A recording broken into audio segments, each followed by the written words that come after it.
The manhwa kicks off with a maid frantically begging the female lead to wait and questioning where she's going dressed in her sleepwear. She demands to know if all this fuss is really just because there was a bug in her breakfast. The maid reminds her that it was already explained it was merely a mistakenly served crustacean. Yet this maid, acting as if she owns the household, scoffs that if Giselle doesn't fix her attitude, she'll only bring shame to the family. She shouts at Giselle, our actual female lead. Giselle truly can't take it anymore. The maids have had enough of her. They no longer speak a word and now treat her with cold disdain. She bursts out of her room without a word. They're the servants, yet they behave like the master. They don't even wish to serve her anymore.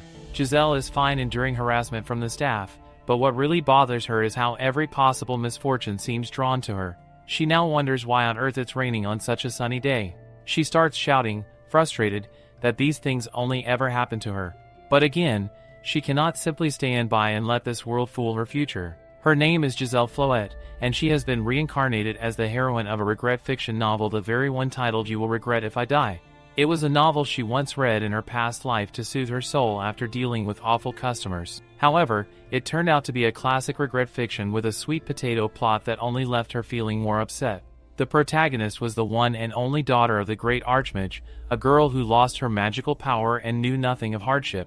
After her birth, her father, Count, and her mother died or vanished for some unknown reason, so she was taken in and adopted as the daughter of the Floret family. Her father's friend, Count Floret, looked after her for a while but later left to retrieve the belongings of her deceased father. In his absence, her younger sister and Giselle's step-aunt, Lady Mariposa, took over as the manor's caretaker. That was when Giselle's life truly began to fall apart.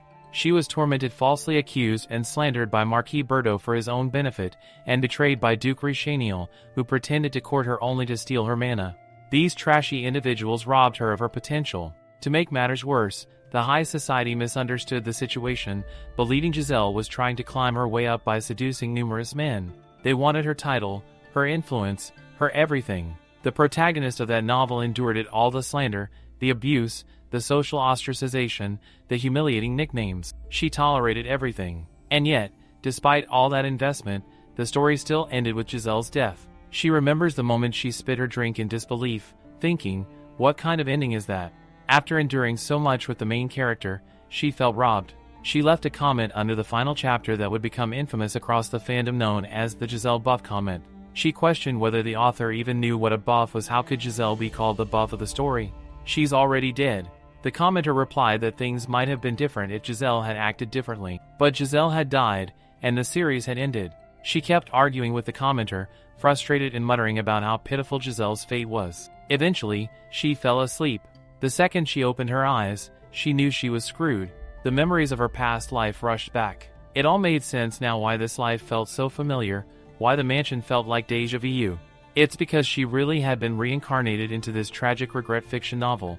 She is Giselle, the same pitiful heroine she once read about and pitied. In other words, the only path awaiting her is the painful road laid out for the regret fic heroine. Now, she lies on the ground, reeling. Just like that, 2 weeks have passed since her reincarnation. Worse still, this is the period in the novel when the female lead's family begins accumulating their bad karma. It feels like the entire world wants her to be miserable. She can only endure so much being bullied, cast aside. She begins to wonder if she can even survive as the heroine of a regret fic.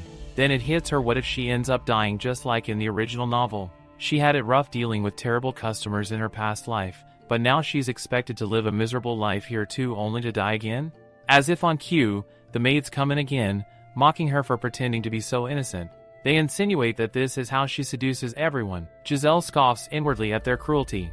Can they really laugh when someone else is in pain? Her voice finally cuts through the air. She lifts the wet sponge and throws it at them. She screams that everyone here is making her life a nightmare. She doesn't care what happens anymore. The original novel's heroine has already died once in her past life. She is not going to die here again. She refuses to play the heroine in this story. Just then, she sees the sun peeking through the clouds and remembers that cursed comment: if Giselle had acted differently, maybe she wouldn't have died. Her heart jumps. Does this mean she can stay alive just by acting differently than the original Giselle? It's perfect. Playing the tragic heroine was never her style anyway. Now that it's confirmed, she is determined to do the complete opposite of the heroine, and that includes having nothing to do with those garbage male leads. As for everyone who tormented Giselle before, now, the butler and Mariposa demand to know if she's gone mad. Wearing the maid's clothes, Giselle stares them down. Indeed, she has gone mad, but it's the kind of madness that won't rest until she makes them all pay. As the saying goes, there is always a bigger fish. Now, it's time to show all these lunatics that the biggest lunatic is standing right above them. Everything they've taken from her, she is going to take it back. And they better be ready to watch. Mariposa sits, glaring as she asks Giselle what exactly she thinks she's doing, acting so recklessly in front of everyone. Giselle, calm yet smirking, thinks to herself what a perfect moment this is for the villain to make her grand reappearance. The woman who had tormented her endlessly, who had made her life hell and laid the foundation for all her regrets. Target number 1, Mariposa. In the original story, Giselle once wrote a heartful letter in an attempt to get close to Mariposa. She had thought that maybe they could bond, as both of them seemed to suffer in silence. Mariposa had no children of her own and received strict orders from her husband. Giselle had believed they could find common ground, but Mariposa had coldly told her not to offer such trash again. She made Giselle burn that letter, a letter she had written until her small hands had turned stiff and red. The letter was reduced to ashes right before her eyes. From that moment on, Mariposa made it clear she wasn't worthy of giving anyone such gifts. The bullying worsened from there, becoming more blatant once the Count had left. Mariposa declared that no matter how great Giselle's father once was, now she was just a defective return. She said that since Giselle was staying here for free, she might as well start working like a maid. Constant verbal abuse followed day after day, with not a single person treating her like a human being. The only small comfort Giselle had was her magical talent. She thought she hadn't inherited it from her father, and some of her mana seemed depleted. But the truth was, her mana was astonishing, strong and refined. She dared not tell anyone, though not while Mariposa was around, and that had been a smart decision. If it had become known, Mariposa would have tried to exploit her for it. Now Mariposa barks that Giselle needs to get dressed because today is the day of her engagement announcement to Viscount Mill. Today is the exact day when Giselle's life had begun spiraling downward in the original novel. Rumors were already spreading about her supposed flirtations with Berto and Richelieu. Now, Mariposa wanted to marry her off to a 30-year-old man, claiming it would benefit the family. Giselle is told to go and get ready. Mariposa scoffs, saying she should know her place. After all, she was the one who found her a fiancé, so Giselle had better be ready within the hour. But unfortunately for Mariposa, things aren't going to go as she planned, because Giselle refuses to live this miserable life. Even in the grand hall, people begin murmuring upon her entrance. Is this really Giselle, the one getting married? They're amused. They snicker. They whisper how shameless she must be. And more importantly, what on earth is she wearing? Even Mariposa twitches at the sight. What in the world is she wearing? Giselle casually replies that she's sorry, she simply lost track of time while cleaning. Mariposa is stunned. Giselle actually showed up wearing a maid's uniform. She knows she has to fix this immediately before the engagement is ruined. Mariposa tries to spin it by saying Giselle is always so considerate toward the servants, always helping out. She whispers urgently, asking where the dresses she had bought for her are. But Giselle replies bluntly, what is she even talking about? She never bought her a single dress. The people in the hall begin to chatter again, calling Giselle shameless. But she doesn't give a damn what they say. Let them talk for as long as they want. Mariposa hisses that she doesn't care what Giselle is wearing, she must at least please Viscount Mill, who is generously taking in someone unwanted. The Viscount's entry is announced. He steps in, calling Giselle his baby, excited that their love is finally going to bear fruit. Then he stops. He flinches at the sight of her outfit. It's unique. Giselle can't believe they're really trying to marry her off to this man. At this point, it's not even about his age. It's his eyes, the way he talks, his clothes, everything screams unhinged. He starts going on about how long he waited for this day. He even got his hair treated so it would look shinier and more beautiful. Mariposa smiles awkwardly, saying he clearly put a lot of thought into this. She nudges Giselle to go and make the engagement announcement with him. But Giselle says no. Mariposa stares at her, stunned. She repeats it no. Mariposa gapes at her and demands to know if her ears are clogged. Is Giselle seriously refusing this engagement? But who's going to tell them that the current Giselle is no longer the one from the novel? She's someone who spent 3,650 days juggling part-time jobs, from barbecue restaurants to kids' cafes, public offices, home shopping networks, a Liberty Scholar of problematic customers. Compared to the entitled people of the modern world, the villains of a regret fantasy are nothing more than helpless puppies. It's time to show her skills for the first time in a while. Normally, it's best to ignore rude customers, but people like Mariposa only get angrier when ignored. So Giselle chooses to provoke her directly. She says that the smell coming from Mariposa is so awful, it's making her dizzy. Mariposa screams at her. Is she really saying she stinks? That she's the one who's classless and filthy? Giselle scoffs. If that's true, then someone as filthy as her has no right to stand beside her. And for someone like her, this kind of outfit fits just right. The guests shout in disbelief. What is she doing now? She's wearing rags. A maid's outfit. Mariposa shouts her name. Giselle smiles. That's right.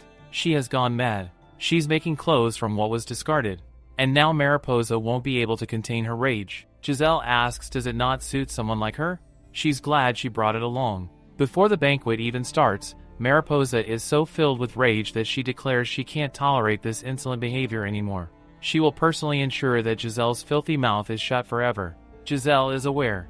This world only makes rules that apply to her alone. One where everything goes off the rails without any clear reason. That's why Mariposa, unable to control her fury, lashes out without caring about appearances anymore. She throws her drink at Giselle, but it lands on Viscount Mill. Even his wig shifts slightly. The entire manor freezes in shock. Outside, a young man steps out of a carriage, wondering if something has happened inside the estate. Viscount Mill shouts at her, demanding to know what she thinks she is doing. Giselle calmly asks him if he is truly acting righteous right now, as if Mariposa is supposed to just endure everything. But Mill is dumbfounded, unable to process that they really think this situation is fine. He yells that never in his entire life has he been treated like this. In his outrage, he decides to call off the engagement. Giselle, more than happy to oblige, agrees instantly. She lashes out as well, stating firmly not to ever contact her again. Mariposa turns to Giselle in disbelief, asking who she even thinks she is. She throws blame at her, claiming it's thanks to her that the engagement has now fallen through. Mariposa declares that if Giselle truly hates him that much, then fine, it's all good. She plans to find another family who will marry her off instead. But Giselle only coldly remarks that if Mariposa truly believes she can do that, she should count her blessings. The moment the Count, her brother, returns to the manor, she'll remind her that he only accepted her under one condition, that she treat Giselle like her own daughter. But based on her behavior, it's hardly anything close to what one would expect from a mother. Mariposa scoffs and tells her to shut her mouth, claiming her brother is already dead. After all, he disappeared after discovering the Spice Island, and ever since then, everyone just assumed he had died. But Giselle doesn't back down. She says to Mariposa that anything is possible after all. If the missing Count does return, he might punish her for treating Giselle like this. There's no rule that says he can't come back before she gets married. Mariposa makes a very annoyed face and screams for the video feed to come back immediately, only to be informed that it ended about 5 minutes ago. Just then, a man enters the banquet hall. It's the same man from before. The room freezes as everyone gasps he is Duke Kalinos. People are terrified at the sight of blood on his hand. House Kalinos is one of the Empire's 3 great dukedoms, renowned for magic, swordsmanship, artifacts, and potions, but even more infamous for their brutality. Located in the north near the Monster Lands, the current Duke, Valentine Kalinos, is known for mercilessly slaughtering monsters. Soaked in blood, he is said to be more like a demon than a man. People call him the Bloody Shadow Valentine Kalinos. He walks in silently, thinking that he shouldn't have come here. This party isn't really his style. He's more into precise research. Earlier, he was analyzing variants in monster fluids by crushing them with one hand. He sighs, annoyed at the blood still dripping from his palm. He's far more of a magic research nerd than a socialite.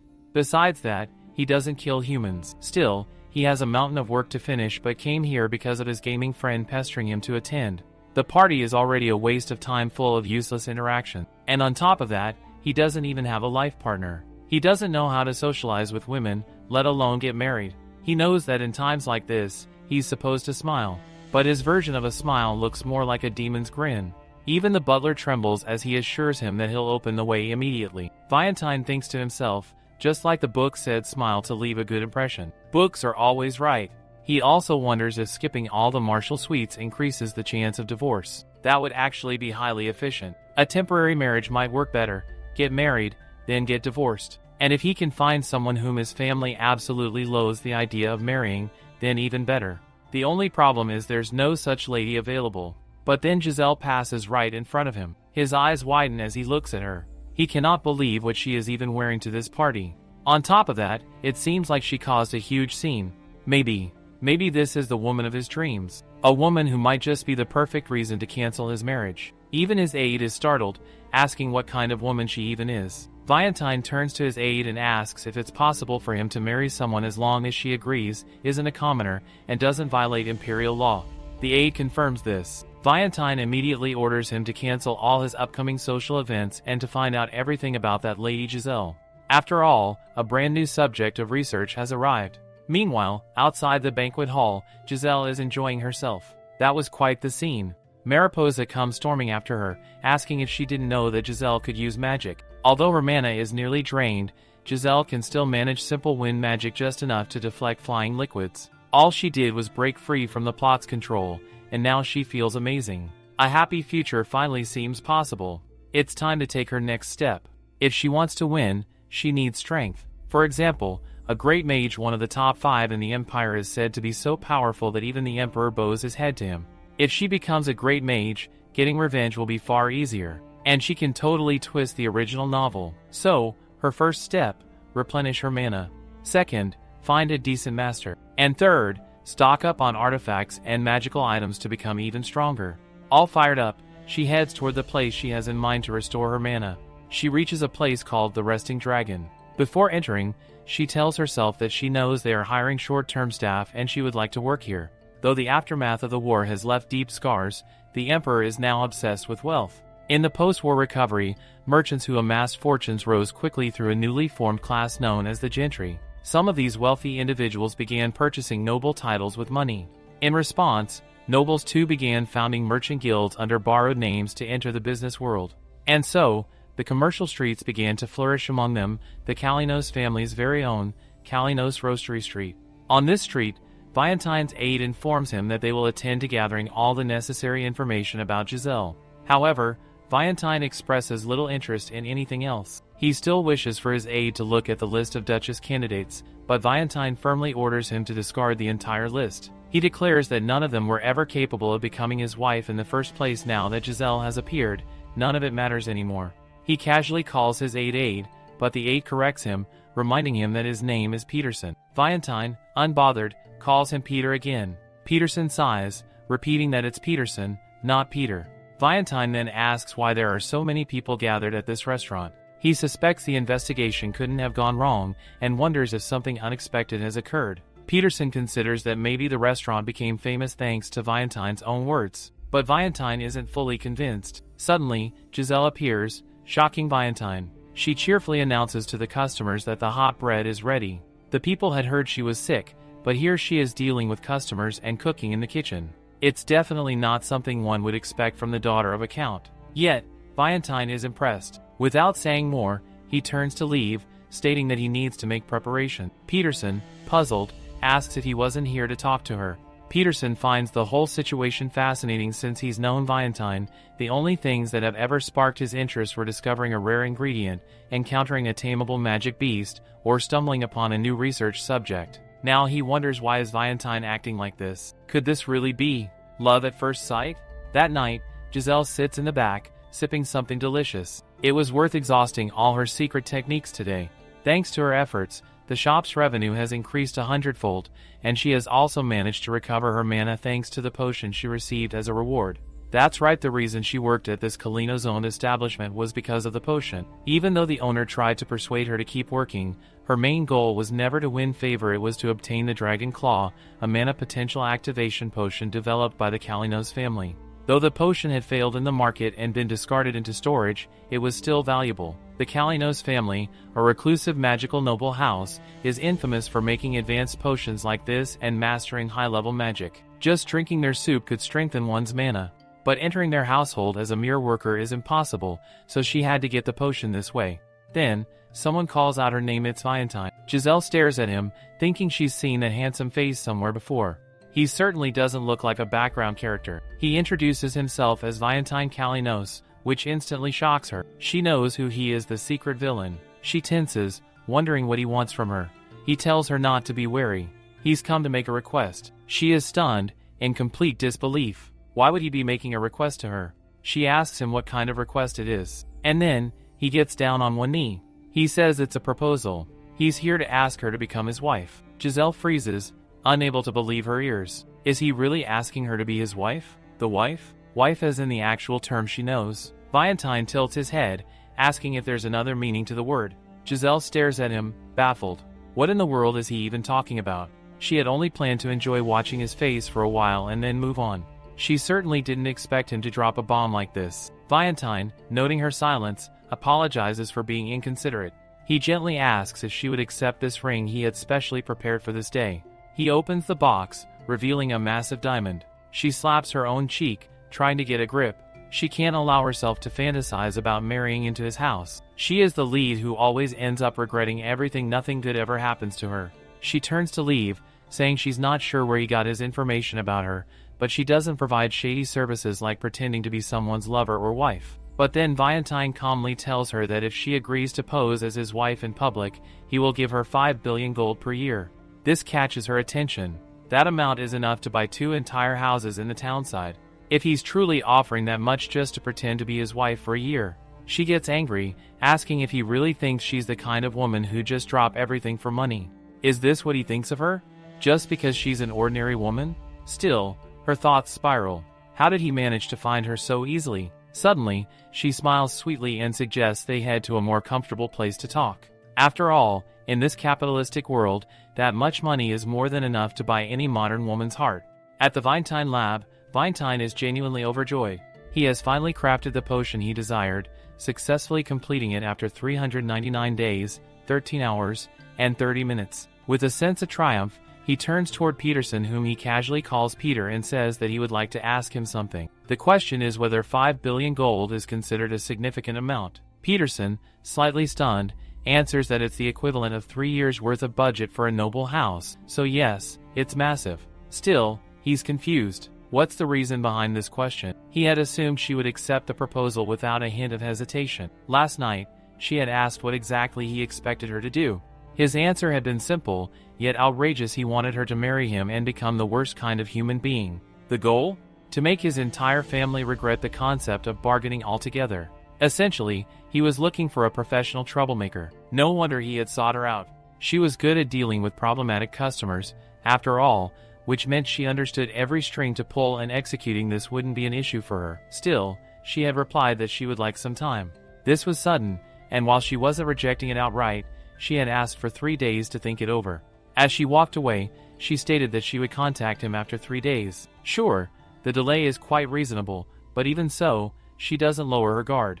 A contract marriage isn't something a person should jump into without hesitation, especially not when the other party is far above her station. Getting involved with the villain family is not a good idea. She knows she needs to stay cautious, especially since that incident is about to surface again, the one that will drastically increase her market value. The maids spend the entire day shaking her awake, saying she can't keep sleeping here and must get out. She jokingly says it feels like she's been exiled to the servants' quarters just for breaking off the engagement.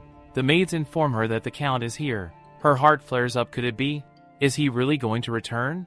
The maids whisper among themselves, clearly having been told not to inform her ahead of time. She's thrilled. Finally, the man who is about to increase her value just by existing has returned. The Heretic Count is being welcomed back after 5 years. He has even brought back the late Count Sahira's keepsake. In the original story, he had tried to treat his friend's daughter well, but his obsession with finding Sahira's keepsake had driven him to abandon her to Mariposa. Still, after her death, he was the only one who had ever expressed remorse for what he had done to her. Now is the time to mend things with him. If she can bring him to her side, her chances of survival will increase significantly. But Mariposa will definitely try to stop this for emotional reason. Each of their interactions will become a battlefield. In this case, she'll have to stage a coincidence. In the original story, when he returned, he had encountered Giselle by the fountain for the first time. Someone scoffs now that she's walking around out here when she's supposed to be grounded. She really hadn't wanted to run into him just yet. He treats Giselle like garbage at every opportunity, and yet he still acts like he's going to become the next great mage. A lifetime failure who can't even make it past the first magic circle. Mariposa's son, Abzian, pokes her on the forehead and sarcastically remarks that she might scare him to death. She's reminded that she's inside the novel. He used to push her around constantly. She thinks there's something she can do, even knowing he's essentially worthless. Still, his presence tenses her up. He scoffs, saying that someone as incompetent as her roaming the estate is just plain annoying. He threatens to wait until Berto and Rational return to the capital. She scoffs right back, claiming she also wishes Rational would return. She's not amused. It's time to brag a little about her magic skills. She says she has something to show him, something that will allow her to prove that she was able to unlock another magic stage. Abzian stares at her and demands to know where her confidence is even coming from and how she's managing to use magic without any artifacts or a mana reservoir. She explains that she self-studied and somehow succeeded. He bursts into laughter, ridiculing her. Magic isn't something one can learn overnight. But she insists, at least for her, it worked. If he truly doubts her, he can test it. He can't believe she's actually trying to use him to fight with, especially when she's got no artifact backing her. If she truly wins, he wants her to hand over the hidden artifact. She smirks and agrees, but if she wins, he'll have to drop that fragile ego and get on his knees to apologize. Without hesitation, she uses her mana. His shock is immediate. What is she doing? The daunting water is really floating in the air. It's surreal. She gazes at the scene with pride. This is the real deal, a kind of magic someone like him could never pull off. On the other side of the estate, Mariposa greets the Count with a warm smile, genuinely glad to see him after 5 long years. He asks if she's been doing well too. She tells him that there's no way she could have been fine after losing contact with him. She had been sick with worry this entire time. The Count comments that it must have been incredibly difficult for her to manage the manor alone in his absence. Her eyes land on the locket hanging from his neck, immediately recognizing it as the keepsake of the late Count Sahira. He then asks her about Abzian and Giselle, how they've been doing. She informs him that Abzian is probably out walking somewhere, while Giselle must be in her room. After all, she is very introverted and finds it difficult to interact with others. Their conversation is suddenly interrupted when Mariposa gets excited, pointing to a rainbow that's appeared in the sky even though it hasn't rained. The Count looks up and says that it must be a rainbow made from mana. The mana in this age must be of high quality. He reminisces that he had only ever seen a rainbow that beautiful once before, back when Giselle's father had created one. This one carries the same beauty as that one. Mariposa quickly jumps to conclusions, claiming it must be Abzian's doing. She explains how hard he has been working on mana and magic, and how he's worthy of carrying the Count's name. She then urges the Count to go visit him, suggesting that Abzian will be thrilled to see him. But their expressions change entirely when they turn the corner, only to witness Abzian being utterly defeated by Giselle. Mariposa calls out Abzian's name in disbelief, while Giselle mockingly remarks that she accidentally made the rainbow with her mana, and now she's wondering what to do about their little agreement if she won. She stares at Abzian and asks what exactly he's waiting for. Shouldn't he be kneeling right now? Or is he planning to throw another tantrum and accuse her of cheating with an artifact? Mariposa, stunned, questions whether that magic was really cast by Giselle. Abzian grits his teeth, seething at her audacity. How dare she try to humiliate him like this? Giselle casually observes that he seems incapable of kneeling, so maybe she'll have to help him with that. She channels her magic, forcing him to kneel against his will. Mariposa rushes forward in panic, yelling at her, demanding what the hell she thinks she's doing. Giselle only smiles and tilts her head, innocently asking when exactly Mariposa arrived here.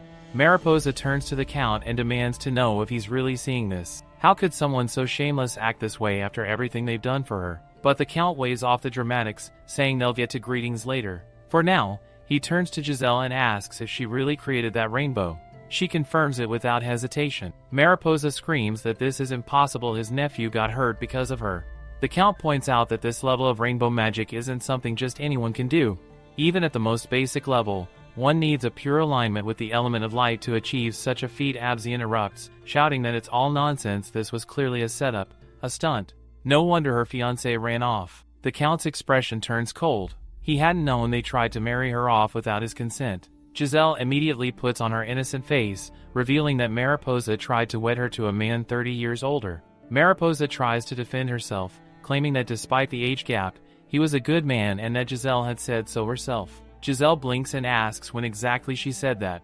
The Count, expression freezing over, declares they'll talk about this matter later, but he warns Mariposa not to try something like that again. Mariposa mutters that with all the rumors swirling around Giselle, she just wanted to get her married off quickly. The Count glares and firmly reminds her that regardless of her intentions, the final decision is his to make. Turning back to Giselle, his gaze softens. He says that seeing how much she's grown feels as though Sahira has come back to life. The memories are flooding back, and he reminisces aloud that it was during this time that he himself had gotten married. He explains that he's talking about her father, how back in the day, they used to smash every artifact they brought back from the tower, just for fun. He admits that he really misses him. Giselle can clearly see that the Count is no longer entirely in his right mind. In the side story, it was said that the Count and her father had been best friends since youth. If something didn't suit them, they would destroy it and only ask questions afterward. They were clearly a troubled duo, neither of them normal by any measure. But maybe, just maybe, this madness is working in her favor. She decides she must keep pretending to be the real thing for now, at least until she secures her survival. The more she plays the part, the more fond of her the Count becomes. Eventually, he hands over her father's keepsake, declaring that she deserves it. Then the two of them begin walking off together, side by side. Mariposa, left behind, seethes with rage. How in the world had Giselle gained power like that? Abzian turns to her, asking if she plans to just stand there. What if Giselle decides to take revenge on them? Mariposa answers darkly that they need to deal with her before that ever happened. The Count asks her if she is all good. He is waking her something that never happened in the original novel. She replies that all is fine, except for the fact that Mariposa was trying to send her off to that Count. At this, he gets angry and wonders how that rat dared to desire his daughter. He assures her that she doesn't have to worry, as he will take care of it himself. He trusts her so much that she wants to snitch on everyone, but now is not the right time for that. So she will have to wait, especially since many people in the mansion are currently on Mariposa's side. The Count reminds her that she must keep that artifact if she wants her father to stay safe. It is a relic that will help change her appearance, and even if she searches the entire empire, she won't be able to find something as good as this. Also, her father used to hide extra functions in it, so it is worth trying. She is excited to see that it contains other functions too, but the problem is that she felt at the moment she got it the mana consumption is insane. It is a rare item, but she cannot use it often, so she notes it to herself for the future. One day, the Count assures her there is no need to rush. Even though her mana is small right now, it will get better with training. He adds that it would be best to graduate from the academy, or even better, if she got a master for herself. But who cares, as he has neither money nor connections. However, the Count suddenly asks her if she wants him to fund a good magic teacher. Hiring a magic teacher costs billions. At this rate, the Count is a godsend. This is a great opportunity, and if she stands out here, she might be able to leave a good impression. She answers enthusiastically that of course, she would love to meet them this instant. Hassan, the magic teacher of Abzian, is angry. He wonders how Giselle knows about magic when she has never been to a magic academy. She replies that it is the impression he is making. Hassan flinches. Did his face show that? She assures him that if he is doubting her, he can test her. He starts with the basics breathing technique. She takes a breath and asks if she is doing it right. Hassan can't believe she is doing the standard breathing so smoothly. Even Abzian took a year to get it right. But again, it could be her luck. So he asks her to form a mana circle. The amount of mana is determined by the trust, but that doesn't mean training is not required. The more mana circles formed around the mana heart, the stronger and larger the magic that can be wielded. Of course, having a larger mana heart makes creating circles easier. So in the end, the size of the mana heart matters the most. He says he won't deny that. After the mana circle is drawn, they will check the size of her mana heart. He happens to have the artifact that measures it. If she places her hand on it, the brightness of the ball will indicate the size of her mana heart. He doesn't expect anything from her, as he has heard from Mariposa that she has no talent, so she doesn't need to feel pressured. She puts her hand while Hassan yawns, thinking she isn't even at the first level. Once the test is done, he will simply tell the Count that she has no talent, but he is stunned to see the light. He was told that she had no talent, but in reality not only did she have average skill, she possesses a 5-circle mana heart. It is big enough to reach the upper levels. He shouts that this is absurd. He goes rushing to the Count's office and says that he thinks Giselle is using some kind of trick. The Count asks him what he is talking about. Hassan mentions that her mana heart is too large and her mana control is too skilled. The Count remembers Giselle telling him that she won't be the timid, naive girl anymore and that she will show him how great she is. He wonders what she meant by that. Has she changed? Did she mean that her power has awakened? The Count is glad that she's improving, but Hassan is losing it. He says it doesn't make sense for her to be this talented. It is already common knowledge that she has no talent, and now she is suddenly possessing such great magical skills. With that kind of talent, he says, he should be the one getting taught by her. He insists that she must be using forbidden tricks. That makes the Count angry. How dare a mere teacher like him attribute his students' great skills to witchcraft? He says he can't let someone like Hassan remain in his house, and he fires him immediately. Hassan asks him if he is being serious right now. The Count says that a true teacher will appreciate his students' skills, not be threatened by them. He tells Hassan to leave and not expect to get hired anywhere else either. Hassan can't believe that he is being fired for something like this, but the Count doesn't back down. It seems that Hassan still hasn't come to his senses. In the end, Hassan is fired. The Count immediately calls Giselle and apologizes to her for hiring such a teacher. Now she is angry. How dare the news spread that Giselle has stolen the Sahara heirloom? A huge uproar follows as the gossip explodes on Twitter. The one who started it is none other than Hassan, her former teacher. He makes it sound like he was fired because of her. Even though things are going better than they were in the original, Giselle's doom law is still active. The fact that not even this event breaks the regret narrative trope must mean that she has slipped. She hasn't escaped the original ending yet. She wonders if there are some strong plot elements that can truly change the flow of the story.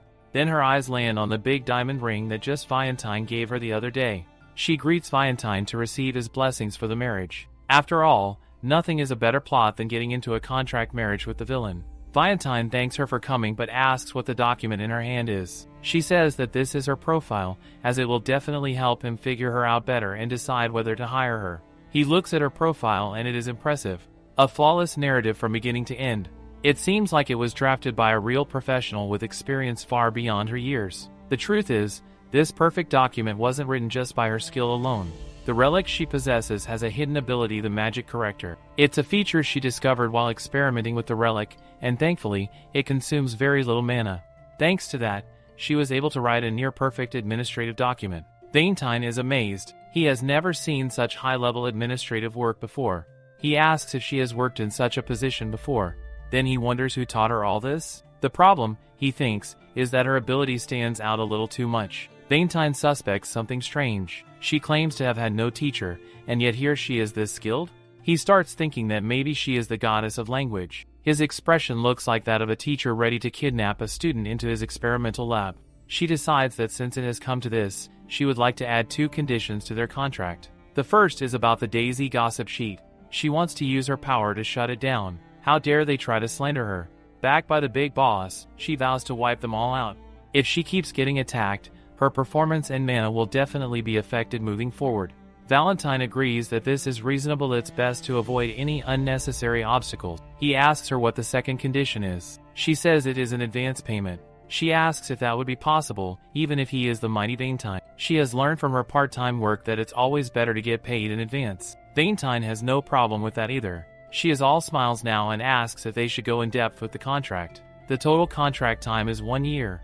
The goal, to make his family fed up with marriage. She says this is no problem, as he must have noticed she is a specialist in causing family problems. With that, she wants to add a special clause, protection for her life. What if she gets assaulted for acting all high and mighty? This makes him pause. Just how dangerous is her plan, really? Still, he agrees to add that clause as well. She thanks him and promises to add chaos to his life for his own satisfaction. As she signs, he adds for her to know that even as a duchess, she won't have to worry about any duties. They are already well managed. And she should also know that the child of his late brother's son is already destined to become the next duke. She stays silent for a while, then asks him a personal question. He allows it. She wants to know why he is so determined to avoid marriage so much that even a paper marriage bothers him. He points out that they're not truly married, so it won't matter. She agrees. For him, a real marriage is an incredibly inefficient arrangement.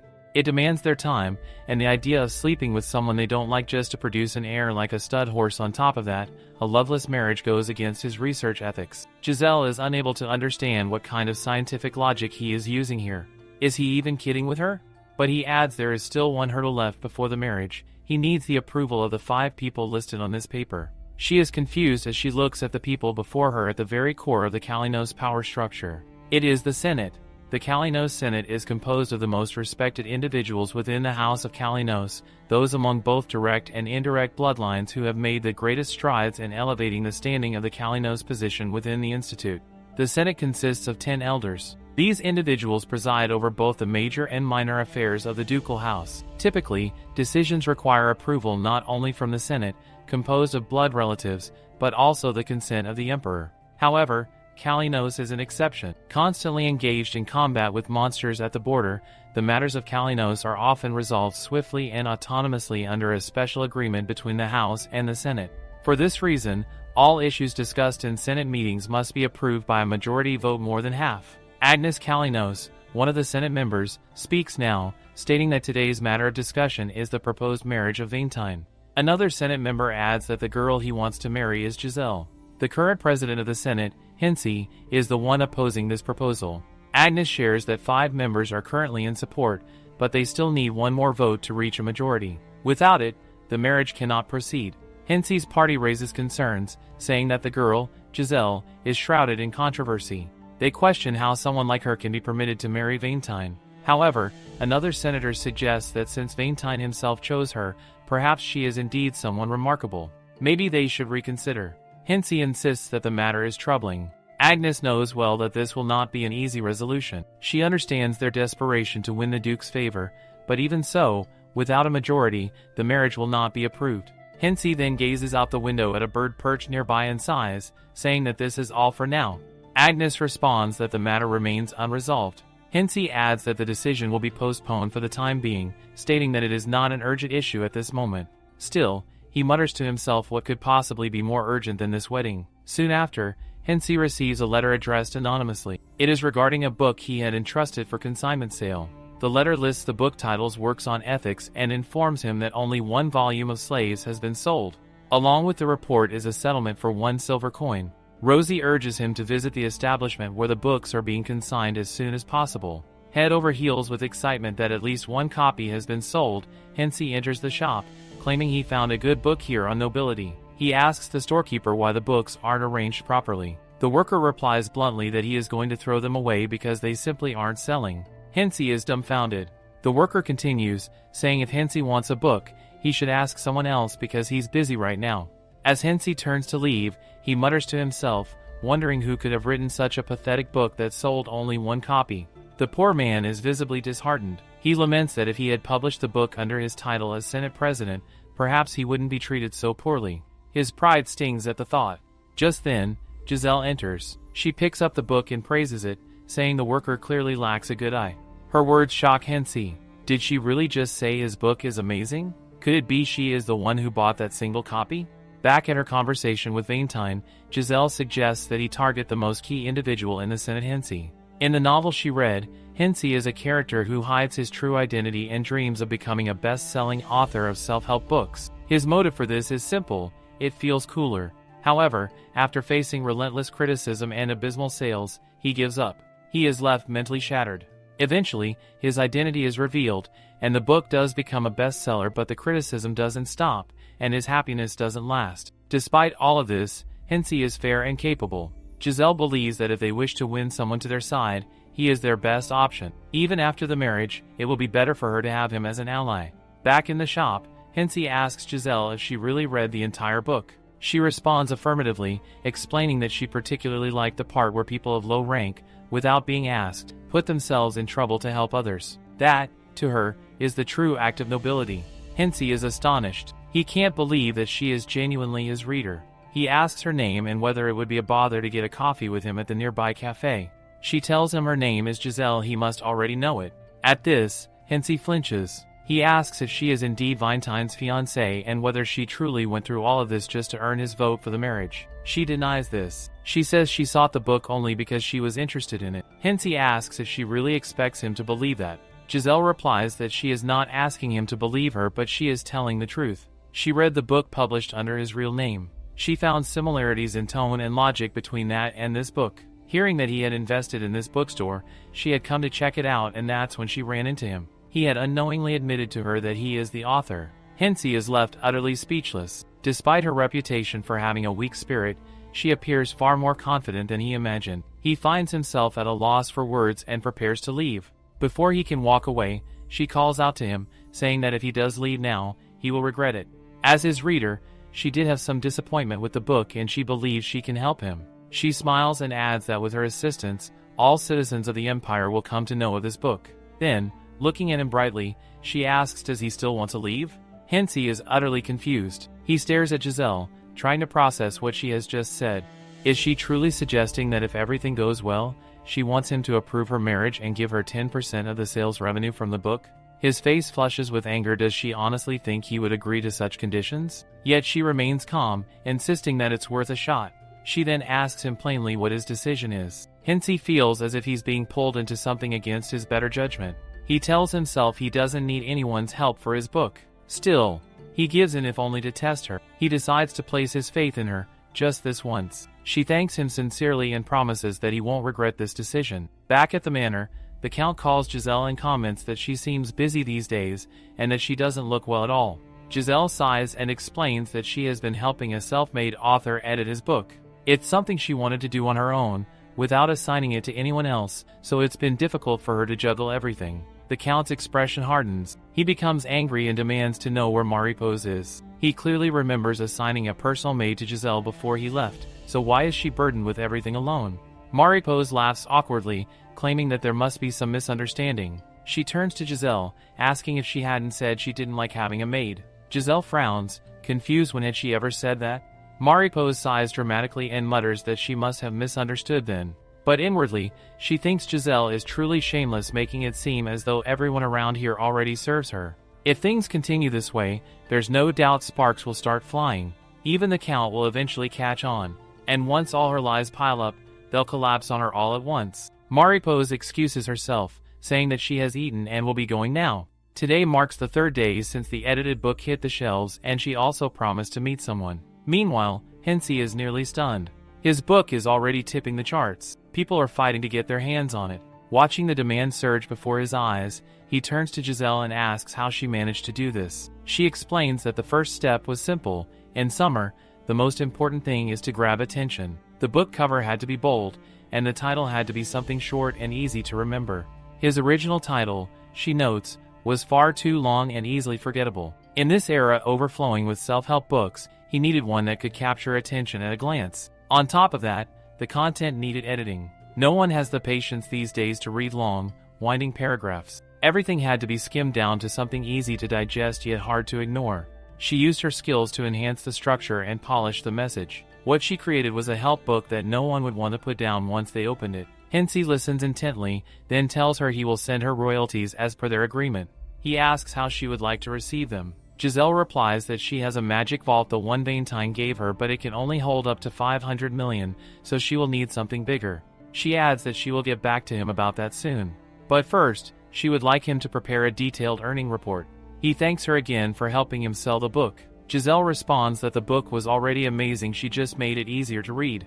Most importantly, it was only easy to work with because he trusted her. She thanks him for that. Hensey smiles. He realizes how foolish he had been, judging her solely based on public perception. Now, he not only agrees to the marriage with Valentine, but also considers keeping her close. She might be someone truly valuable to have by his side going forward. Later that day, Peterson comes directly to him with news. Today, they have received the final decision from the Anderson Council regarding the marriage issue. Hensey looks up and asks him what the verdict is. Peterson answers with a smile. Hensey, who had been opposing the marriage until now, has approved it. And with that final vote, the majority was secured. The request is granted. The marriage can proceed. Valentine can barely believe it. Giselle actually pulled it off. He calls Peterson and his staff, instructing them to send the official letter to his grandfather. Then, with a growing smile, he orders them to arrange a family dinner for tomorrow.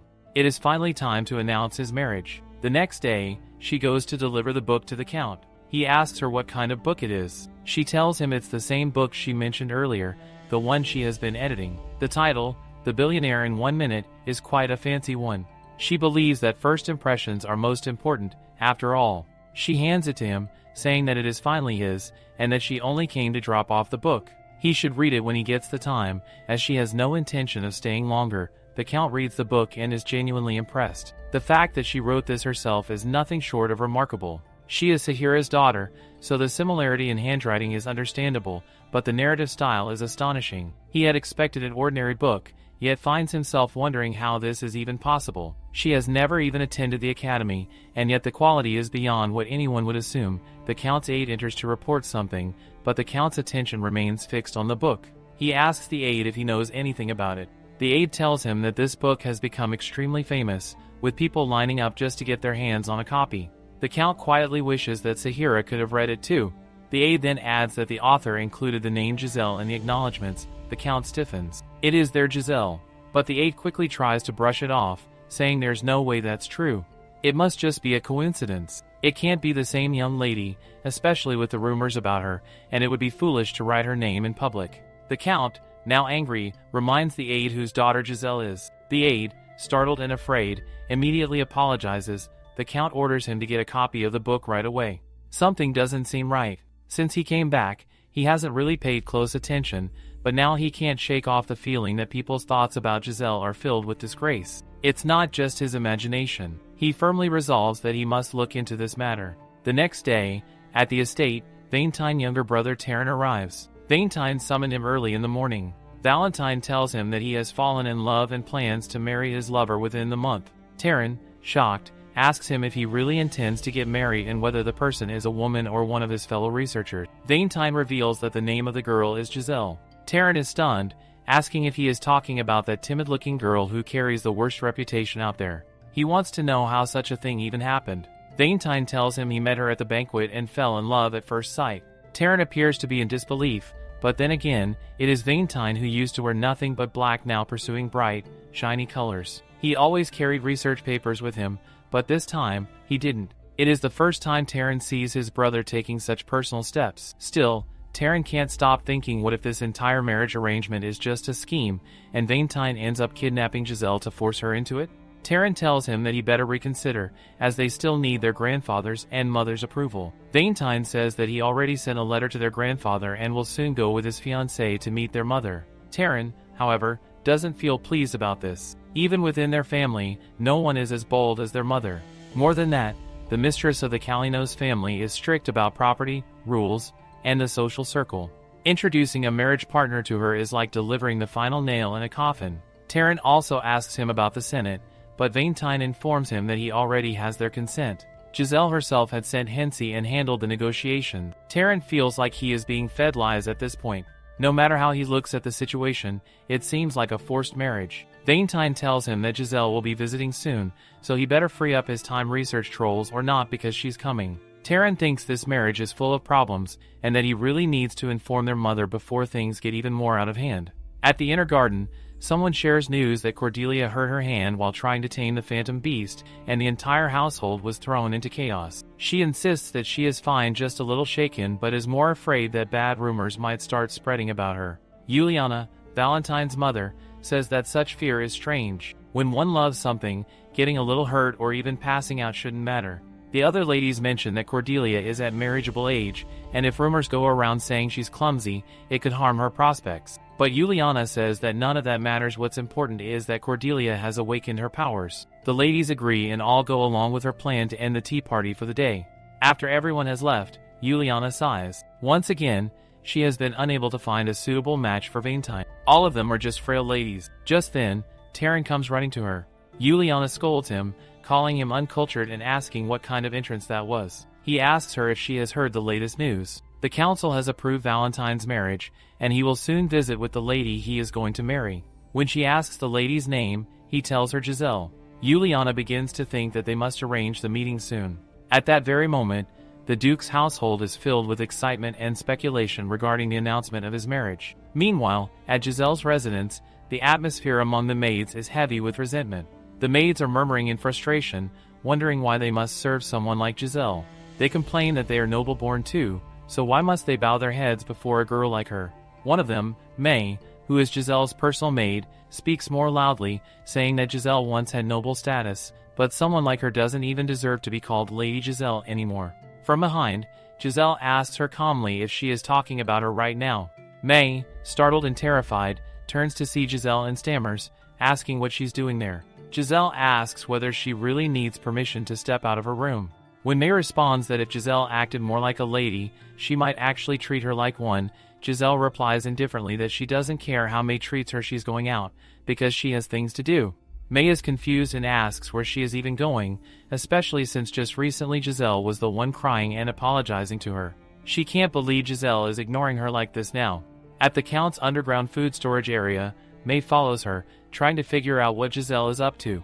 She's surprised to find Giselle not taking wine from the shelf. Giselle knew May would follow if provoked, and now, it's time to stir up trouble. Giselle pours wine into a glass, while May watches, demanding to know what she's doing.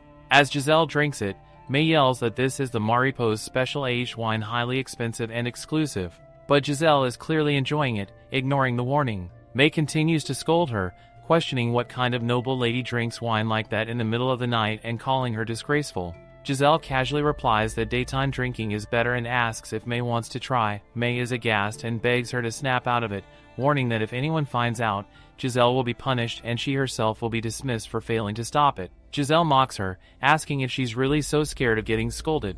She's annoyed at this constant buzzkill ruining her moment.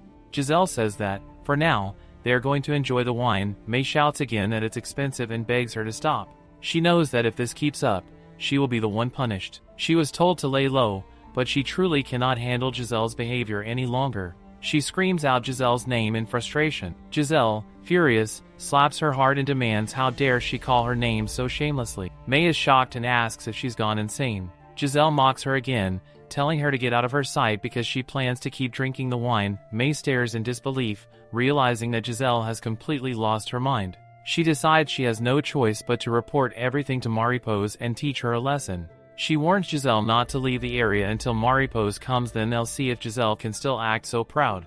After all, before Giselle deals with anyone else, she must first handle the person who is always slacking off and drinking wine here. The wine is spilled for a reason according to the novel. There's a spot in the floor of the wine stockroom. When wine is poured on it, a magic-protected object beneath it reveals itself unaffected by water, dirt, or decay. In other words, hidden below is a ledger belonging to the Count's family. Just then, a man rushes over and asks what she's holding. Seeing her clearly, he realizes it's Giselle. She tells him that finally, they meet. This man is the one who was once in charge of the mansion's accounts, but after Maripose's intervention, he was demoted to mere wine cellar keeper. She refers to him as the accounting genius and the inventor of double-entry bookkeeping, Mr. Kima. She knows that Kima had hidden the ledger in the cellar. Kima, shocked, asks how she even knew that. He hurriedly tries to assure her that it's not what it seems. She interrupts him, saying she's not here to accuse him. She plans to keep his secret under one condition. She has two proposals for him. First, he must hand over the gold coin storage artifact he possesses. If combined with spatial magic, the artifact can store up to 100 billion gold coins. He is stunned, asking how she even knows about that he had bought it secretly, thinking to use it once he was reinstated as the accounting manager. Her second condition is simple. Once he returns to his position, he must assist her. She needs someone who can manage funds with perfect transparency. He is confused, asking what she even means by that. She tells him that she reviewed his double-entry books and found them remarkably precise and easy to understand. Someone like him makes her think it won't be a mistake to entrust her finances to him. Kima is overwhelmed, moved that someone finally recognizes his skills. Until now, everyone had mocked and criticized him for his work. He grows teary-eyed, thinking this is too much, too silly even, but he agrees. They will sign a contract. Then, he hesitantly asks her, how did she even know the ledger was there? Just as they are speaking, a loud voice echoes through the storage room. Maripose has arrived. Giselle turns to her with a cool expression and says it's perfect timing. She has just discovered something and wonders if Maripose wouldn't mind coming with her. At that moment, the Count storms in, livid. He demands to know what is going on here. From what he is seeing, it seems someone has been embezzling funds for 5 years and he cannot believe something like this was allowed to happen. On the other side of the estate, Aide stands before the Count, handing him the compiled report concerning Giselle. Aide informs him that there appears to be something unusual about how the maids are treated by Giselle. Also, Mariposa shows concern, but Giselle shows her hostility. There are also claims that Giselle consistently defies Mariposa's orders and that, within the household, the general consensus paints Giselle as the problematic one, as if she's the villain of the manor. Next, Aide presents the report of the business ledgers from the past 5 years' businesses that Mariposa had been operating under borrowed names. As the Count flips through the pages, it becomes clear that there are no records of expenditures. The ledgers are filled only with income, and even then, all deductions are conspicuously missing. While the format mimics that of official ledgers, the actual usage of funds is entirely vague. The flow of capital is deliberately hard to trace. At a glance, the Count can already tell this was made to be intentionally opaque. Now, combined with the suspicious slander being spread about Giselle, there are two glaring red flags. As Giselle stands quietly in front of him, the Count waits for a response. His voice carries a deep disappointment as he tells her that whether she was aware of this or not, he is truly let down by what's been revealed. Then, he turns to Kima, addressing him directly. He asks if Kima was the one in charge of accounting 5 years ago. Kima affirms that he was indeed responsible at the time. The Count frowns, deep in thought.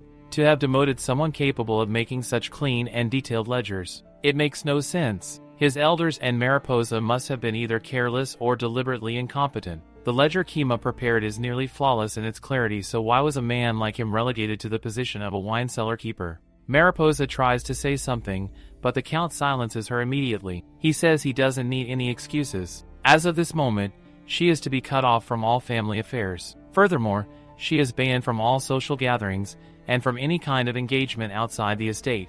From now on, any communication between her and the outside world will be conducted strictly through the head maid.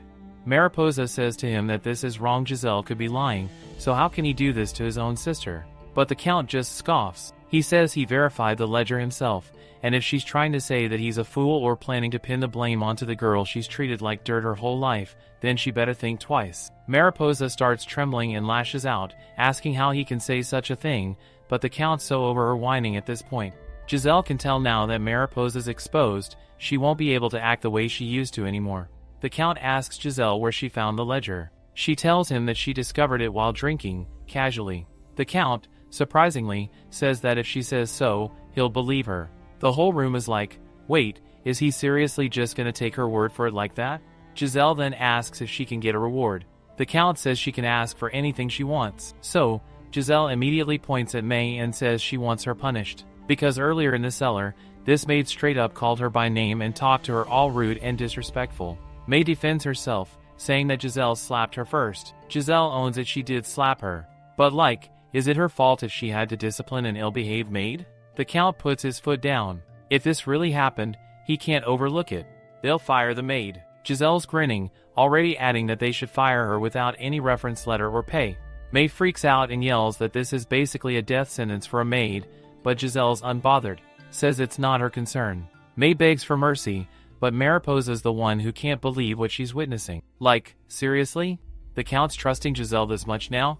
She used to be the biggest outcast, so why is everything suddenly going her way? Scene cuts to Valentine sitting in a carriage, reading a newspaper. He's thinking, what on earth just went down at Giselle's house for it to blow up in the papers like this? Especially to expose the truth that the Count is actually the alcoholic, not her. He turns to Giselle, who's also in the carriage, and asks if this was her plan all along. Giselle nods yup, nailed it.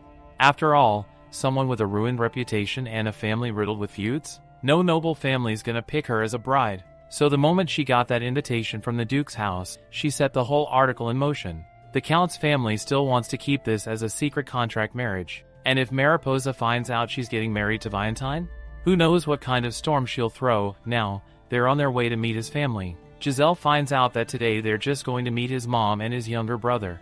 Makes sense. She thinks even in the original storyline, there was never any mention of the former Duke, so this checks out. Giselle gets all excited to meet his mom but then asks Valentine for a favor. He raises an eyebrow, what now? She tells him that in front of his mom, he has to act like they're madly in love. Full-on performance mode. Valentine's totally down, though anything that sounds chaotic or spicy, he's in. Honestly, they're kinda giving couple goals energy at this point. Cut to the dining room. Terrence shook when he sees they're already there. He greets Giselle politely, but oh no, y'all are not ready for what happens next. His mom straight up ignores Giselle and only asks Valentine to come take a seat, saying he's a bit late. She's fully playing the invisible card with Giselle. Full mother-in-law versus daughter-in-law drama unlocked. Valentine greets her, saying it's been a while, then introduces Giselle as his soon-to-be wife. Giselle greets everyone with a smile, already gearing up mentally to see if she can actually pull this off this time. Inside Juliana's room, she's handed a full report on Giselle, the factual one, not the messy gossip kind. But yeah, the scandalous rumors are there too. Apparently, Giselle has approached both Berto and Duke Richaniel. Juliana just scoffs. To her, Giselle is pathetic and weak. Someone like her doesn't deserve to be part of their family. She decides it's finally time to show Giselle exactly who they are. Flash to the present after Giselle gives her greeting, Juliana straight up mocks her. Says that seeing Giselle greet like that reminds her of how Taryn used to greet ghosts when he was 7. Oh, she's not holding back at all. Apparently, back then he'd pull all kinds of pranks on adults, and Juliana thought he was so cute. It's clear she's trying to humiliate Giselle, low-key implying that her greeting feels like a grown adult trying way too hard to be cute. But Giselle? Totally unfazed. She starts acting even cuter, saying that Taryn must have been so adorable back then too. Valentine steps in, smooth as ever, and suggests they continue the convo after everyone's seated. A servant is called, and they move on to the meal. While they're eating, it's crystal clear that Juliana is actively trying to ostracize Giselle. When she first entered the manor, there was already a lady who accidentally splashed water on her, and now, her portion of food is noticeably smaller than everyone else's. Valentine tries his best to block the passive aggression out, but Juliana keeps chiming in, one comment after another, and the atmosphere is tense. Then it happens the maid drops a knife, and it rips Giselle's sleeve. Juliana raises an eyebrow, all fake concerned, and says it looks like the maid made a mistake. Her dress is torn, so maybe she'd like to leave first. She even throws in an apology on the maid's behalf. Because, you know, these kinds of things are normal in their family. After all, she says, they defend the borders, so unlike other families, the mistress of this house must be ready to go without food and watch her fancy clothes get wrecked on the daily. Juliana takes it further. Based on what she's seen so far, Giselle clearly won't be able to adapt to their lifestyle. So, she tells the lady on the waiting list to go ahead and take Giselle's seat because apparently, there's no place for her here. Valentine isn't having it anymore. He tells Juliana she's going too far. Giselle is his fiancée, and what does all this behavior even mean? But Juliana calmly says it's all for the family. Valentine gets heated. How in the world is this kind of treatment good for their reputation? Before things escalate more, Giselle cuts and calls Valentine darling, says it's fine, and turns to Juliana with a playful glint in her eye. She asks if the mistress of the house has to handle everything alongside her husband. Then, without warning, she climbs into Valentine's lap, saying she doesn't need a chair when she can be wherever her husband is. She hugs him close and tells Juliana this is just how they are now one heart, one team. Valentine is literally malfunctioning. Light shocked, red ears, panic mode level flustered. But he still nods and says yes, this is perfect. Juliana smirks, cool as ever, and asks if Giselle is asking her for marriage approval now. Giselle nods like, that's exactly what I'm doing. So Juliana leans back and reminds her that even as the Duchess, she won't be allowed to interfere in internal affairs of the family. She'll have to live a quiet life away from high society. Basically calling Giselle an outsider, but Giselle claps back sweetly, says that's fine, she actually likes high solitude. In fact, would Juliana like to recommend her a good resort? Maybe somewhere peaceful and remote? Juliana smiles like this is all settled now. Says since Giselle has introduced herself properly, the marriage can go ahead. She looks forward to seeing how well she'll adapt. Then she leaves, all cool elegance. Meanwhile, Giselle beams and tells Valentine it seems like they just got permission. She even whispers for him to keep playing along. Valentine, still recovering from the lap stunt, says yes, he's totally happy. Then Taryn storms in, yelling if she's seriously okay and why she's agreeing to marry Valentine. Giselle responds with a soft, dreamy smile, saying it's because he loves her. Then she turns to Valentine and asks if she's right. Valentine, completely out of it, just gazes at her and says yep, that's correct. Then he pulls Giselle along with him, telling Taryn he can leave now they're going to spend a little more time together. Taryn's left standing there, completely stunned, wondering what the actual heck is going on. Are they seriously dating now? Outside, Giselle is practically skipping with joy. She's thrilled that it all went well. Says they managed to make Juliana bend, and either way, they got her permission, so it's all good. She turns to Valentine and asks how she did. He says she nailed it, but he'd really prefer it if they avoided further physical contact. She teases him, asking if he hated her sitting on his lap. He answers honestly. Ever since she sat there, his heart's been beating like crazy. Oh God, he's so ridiculously straightforward. She can't help it. She loves it. She gets all flustered, cheeks warming up like she's just walked into a romance drama, and for some reason, the background practically transforms, flowers blooming, glitter in the air, love song vibes everywhere. She wonders if, by some chance, this dude's actually catching feelings for her. But hold up, nope. He starts rambling in that over-analytical way of his, going on about how his heart's beating faster than normal and his ears turning red, which might be due to an overproduction of norepinephrine. And just like that, Giselle mentally facepalms. Yeah, this guy is a lost cause. She really should have known better. Back in reality, they're now talking about heart rates like it's a science project, and honestly, it's looking like she won't be getting that romantic spark she half suspected. Still, he's counting on her for the rest of the year. They're basically stuck with each other. She casually asks what she's supposed to do until the marriage thing is official, and he drops that she's gonna be assigned a private tutor to oversee her education in the household. That tutor? None other than Agnes, his mom's close aide. He throws in a little warning about Agnes too, saying her personality's kinda eccentric and she might rope Giselle into some risky, borderline unhinged stuff. She thinks of his banked expressions for a second, then asks if he can spill a bit more tea on this Agnes character. Next thing, we see Agnes full-on teaching Giselle like it's a university seminar. Potion making turns out to be this elite field led by council elders, and apparently, he himself is working on something huge. He's all excited, saying he might just be on the brink of a breakthrough this time. Giselle casually mentions that it still seems like he's running into some trouble with that potion, and he totally glitches out, demanding how she even knows that. She tells him it was scribbled in the margins of one of his books, and the ingredient list, especially that imaginary herb, Halon herb, made it super obvious. He straight up snatches the book from her hands, practically shouting about when she even managed to read all that. Then he adds that books can only teach so much, and if she really wants to learn, he's down to let her enter the actual potion research lab. The vibe inside the lab is next level extracts from all kinds of monsters, scary enough to make people run for their lives. Most couldn't even handle the sight. But he's clearly impressed by her, enough to want to introduce her to the elders. He just hopes she doesn't have any secret, shady motives. She's honestly hyped though, she's been dying to meet the other elders too. He can't believe this girl doesn't even catch sarcasm. Anyway, they're about to head out because he's got a meeting with those same elders, but she'll need the rest of their permission too. So, for now, she's gotta wait. Giselle thinks maybe now's the perfect time to get moving herself. She steps outside, remembering how in the original novel, the male lead Berto visited the Valentine house and just happened to find the Halon herb. That discovery led to a major negotiation power-up with the Duke's family. Everyone was stunned that an endangered herb was chilling in the Duke's estate, but she remembers exactly where that herb was found. And this time? No way she's letting that scoundrel score a future husband buff off it. Over at the servant quarters, she greets the workers. They look at her like she's lost, because seriously, nobles don't just waltz in here. They politely tell her she should probably head back, but she says she's here to get something. Still, they side-eye her hard, thinking no noble girl should be in this part of the estate. But Giselle's not backing down, she keeps pushing, wanting to check out one particular room. Eventually, her eyes land on the servant she was looking for. She zeroes in on the badge on his shirt. Could it be? Without even asking, she takes it, saying she's gonna borrow it for a bit. The servant's totally confused, asking what that even is. But she's already holding it, claiming it's hers to use for now. It's rumored that when someone with strong mana grips this badge, a faint electric pulse ripples across it. Sure enough, a current starts buzzing through the air. She's thrilled it's working. The energy's perfect. The servants freak out, telling her this doesn't feel right, but she brushes them off. How dare she wander the estate with no escort?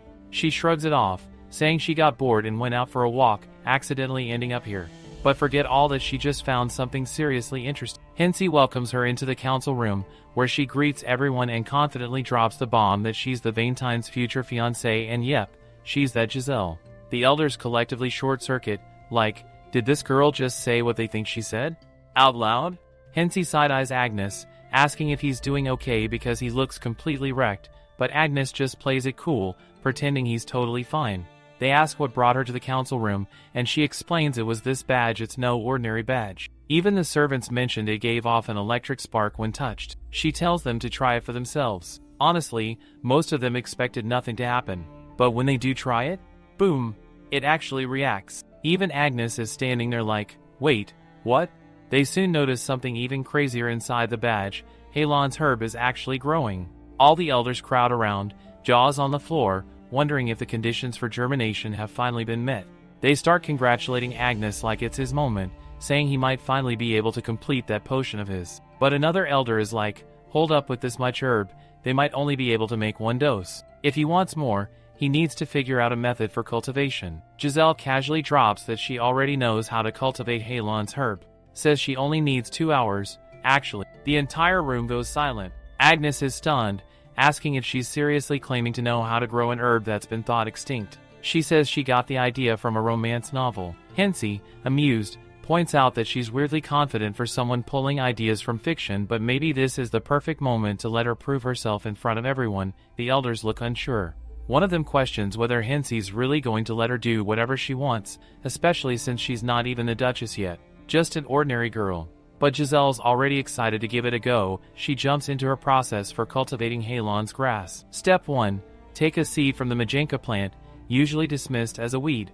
Then, mix it with carminium in water at a specific temperature. Voila, the Majenka seed transforms into Halon's grass. In the original novel, Berto had discovered this totally by accident through a servant's badge. It was one of those forced plot setups designed to give the male lead some sparkle. But this time, Giselle's the one stealing the spotlight.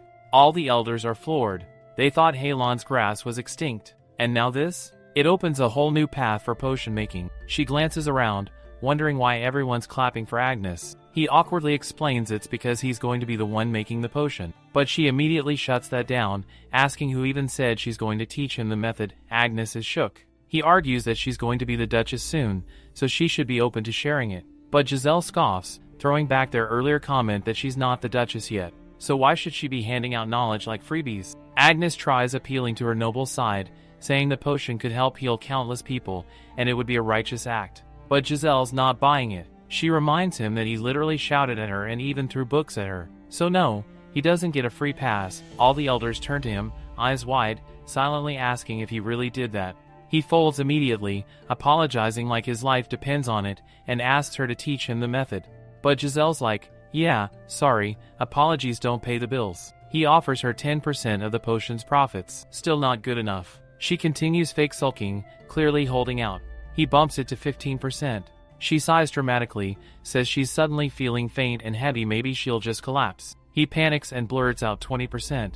Now she's all smiles. That'll do. She also wants to be officially added to the list of co-researchers. Agnes is confused, why would she want that? She shrugs, saying maybe they're not actually going to be working together that well. He sighs and agrees. She wins. He then asks someone to bring out the contract. Now that things are official, he starts teaching her and casually brings up that she must already know the former Duke is out on the eastern continent. She straight up yawns. Learning about noble history is low-key boring, and she wants to know if there's literally anything else to study. Agnes nearly facepalms. His whole potion project is on the line here. Plus, Juliana personally asked him to keep an eye on Giselle. Later, Juliana comments that it seems like Giselle's giving Agnes a bit of a tough time. He says it's not really like that, it's just unusual. On the outside, she looks all innocent, but she's got sharp business instincts. Even Hinsey publicly supports her, and yeah, the girl's got charisma. Juliana scolds him for talking about Hinsey like that, but still, she tells him to keep watching her closely.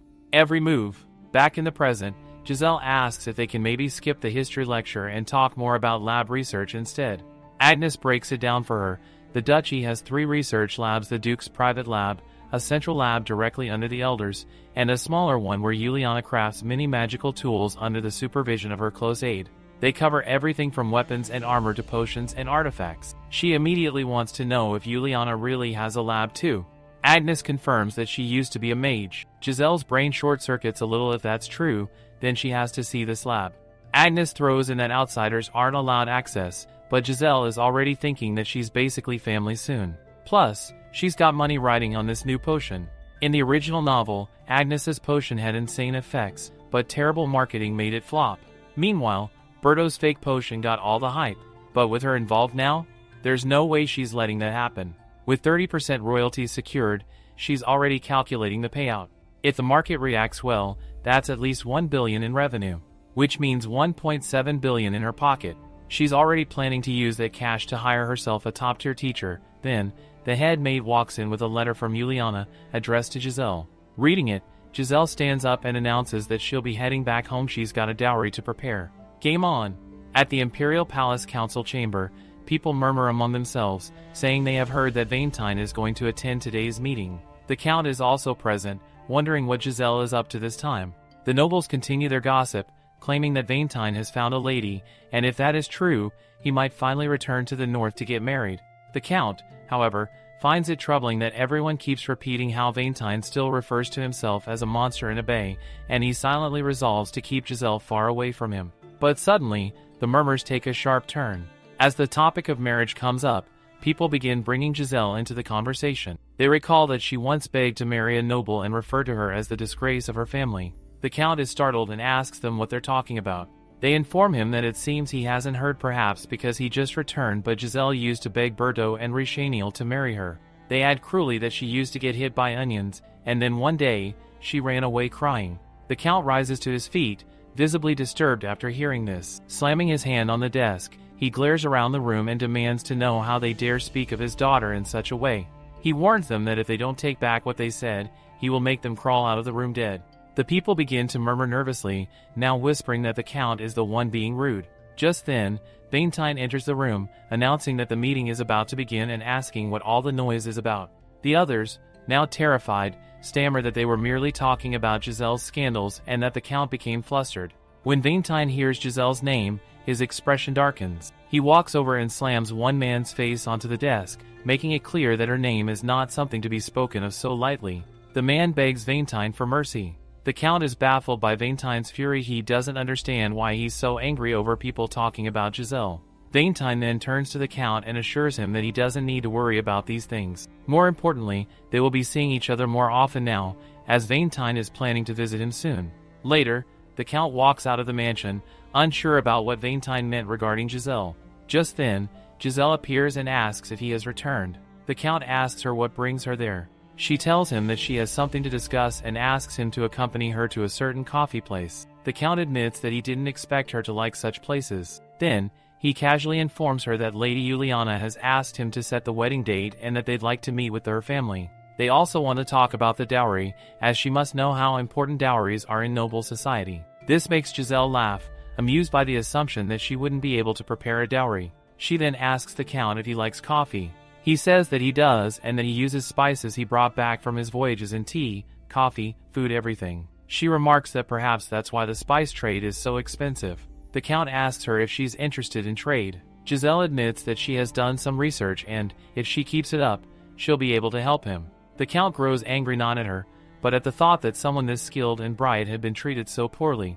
He acknowledges that it was his fault for leaving everything to Mariposa and wonders what the hell he was thinking, so blinded by his friend's legacy. At that time, Giselle was in misery, and he had been fixated on a single goal. Now, he is trying to be more careful.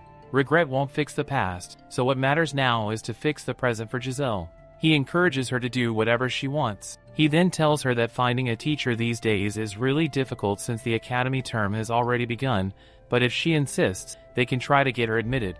Giselle thinks they will reject her because she's an adult and far past the usual school age. The Count stares at her and asks if there's anything else she wants. Giselle brings up the missing funds in the ledger written by Kima and asks if she can track down where the money went. She wonders if he would give her full authority over it. He tells her that if she's able to find out, of course he will, but warns that it won't be easy. She assures him that it's no big deal. They agree it will be more of a deal that way, and she'll be able to prepare her dowry herself. On the other side, Valentine is reading a book titled How to Impress the Father-in-Law, and it says to be cool and helpful. He's glad the timing is perfect and thinks he already scored some points with Giselle's father, so their chances of getting his approval are much better. He then turns to Giselle and asks if there's something he should help her with. When she asks what, he brings up Mariposa. Since Giselle isn't going to take revenge, he says he will help her instead. She asks him how he possibly plans to do that. He assures her that he will keep a close watch on Mariposa's actions because he wants his employee to focus on her work. Then, he says that if she wants, he will lend her his family name. No, he will lend himself to her. She is caught off guard but calls the offer great and leans in to say that they'll go on a date. Then, at the time when Valentine and Giselle are having their conversation, on the Count's side, he questions Mariposa about whether she knew of the rumors circulating about Giselle. Mariposa replies that she did. The Count demands to know why, then, she never tried to correct the people. Mariposa reasons that although she had stopped paying much attention to Giselle, she had nothing to do with her getting bullied.